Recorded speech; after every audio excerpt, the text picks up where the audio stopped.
শিবরাত্রিতে টনিয়াবিলা গঙ্গাধর জিউর মন্দিরে ভক্তদের ঢল। শিবরাত্রি উপলক্ষে সকাল থেকে পূর্ব মেদিনীপুর জেলার পটাশপুর 2 নম্বর ব্লকের আরগোয়াল গ্রাম পঞ্চায়েত এলাকায় টনিয়াবিলা গ্রামে অবস্থিত শতাব্দী প্রাচীন শিবালয় গঙ্গাধর জিউর মন্দিরে ভক্তদের উপচে পড়া ভিড় লক্ষ্য করা যায়।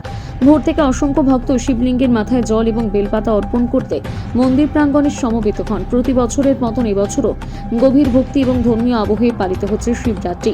টানিয়াবিলা গ্রাম কমিটি এবং মন্দির নির্মাণ কমিটির যৌথ উদ্যোগে শিবরাত্রি উপলক্ষে 5 দিনব্যাপী ধর্মীয় সাংস্কৃতিক অনুষ্ঠানের আয়োজন করা হয়।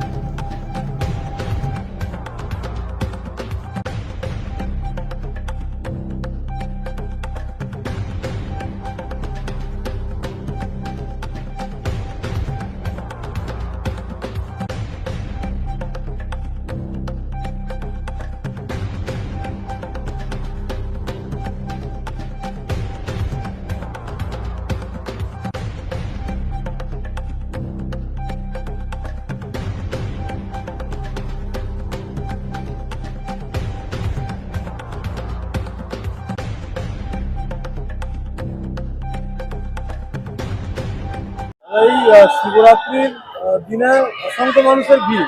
আপনাদের এই মন্দিরের বিশেষত্ব কি রয়েছে? কতদিন ধরে এই অনুষ্ঠান চলে আসছে? আমাদের টনিয়াবিলা এই যে দেবাদিদেব মহাদেবের যে শিব মন্দির রয়েছে, আমাদের এটা 3 পুরুষ আগে তৈরি। এই মন্দিরের কাহিনী এখান থেকে সৃষ্টি হয়েছে। দেবাদিদেব মহাদেব এখানে মাটি থেকে উঠেছে। তো এটা মিনিমাম 200 বছরের প্রতিষ্ঠান। তো আমাদের এবছরে পরম্পরাতে আমরা 6 দিনের অনুষ্ঠান রেখেছি। তার মধ্যে সামাজিক কথা থেকে শুরু করে আমাদের হরিনাম সংকীর্তন, শীতলা মায়ের আরাধনা, এই নিয়ে আমাদের 6 দিনের অনুষ্ঠান। আমাদের বৃহস্পতিবার নরনারায়ণ সেবা রয়েছে, 5000 লোকের মানুষের খাওয়া দাওয়ার ব্যবস্থা রয়েছে। ওই দিন আমরা নরনারায়ণ সেবার মাধ্যম দিয়েই আমরা অনুষ্ঠানের সমাপ্তি ঘোষণা করব।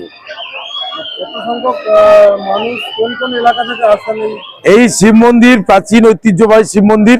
এখানকার মিনিমাম 40টা থেকে 50টা গ্রামের মানুষ আজকে এখানে শিবরাত্রিতে ব্রত পালন করবে এবং তারা মন্দিরে এসে বাবার কাছে পুজো দেবে। এটা আজকে 200 বছর ধরে চলছে। আজকে এই অনুষ্ঠানের মাধ্যমে আমরা বার্তা দিচ্ছি। আজকে আমরা শিবরাত্রি মহাপ্রভুর কাছে আমাদের বাবা মহাদেবের কাছে আমরা প্রার্থনা জানাচ্ছি যে এলাকার সর্বস্তরের মানুষ যাতে সুস্থ থাকে, সবল থাকে এবং আগামী দিনে যাতে মনুষ্য সমাজ ভালোভাবে জীবনযাপন করতে পারে, সেই কামনা করে আমরা এলাকাবাসীকে এই বার্তা দিতে চাই। এই মন্দিরের যে বাবা মহাদেব, এখানে অলৌকিক ঘটনা বলতে যাদের বাচ্চা হয়নি তারা মানত করলে এখানে বাচ্চা মায়ের পেটে ধারণ হয়, এবং যাদের বাড়িতে অসুখ বিসুখ হয় এখানে এসে মানত করে তারা পুজো পাঠ করলে অসুখ বিসুখও ভালো হয়। এই বিশ্বাসে আজকে 200 বছর ধরে এই মন্দির চলে আসছে। এবং আরো একটি বিশেষত্ব, যে যখন অনাবৃষ্টির সৃষ্টি হয় তখন মহাপ্রভুকে মাথায় জল ঢাললে বৃষ্টি বর্ষণ শুরু হয়। এটা হচ্ছে বিশেষত্ব একটা গুণ এই মন্দিরের।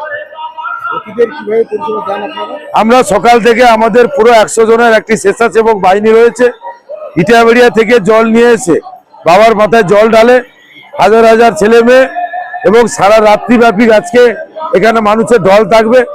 আমরা 100 জন কমিটির ভলেন্টিয়ার থেকে আমরা মানুষকে সুস্থভাবে এবং যাতে পরিষেবা সুন্দরভাবে অসুবিধা না ঘটে আমরা নজরদারি করি এবং তাদের পরিস্থিতি আমরা লক্ষ্য রাখি। নবকুমার পণ্ডা, আমি এই মন্দির এবং এই গ্রাম কমিটির সভাপতি এবং মন্দির উন্নয়ন কমিটির সভাপতি, এবং আমি এলাকার পঞ্চায়েত মেম্বার।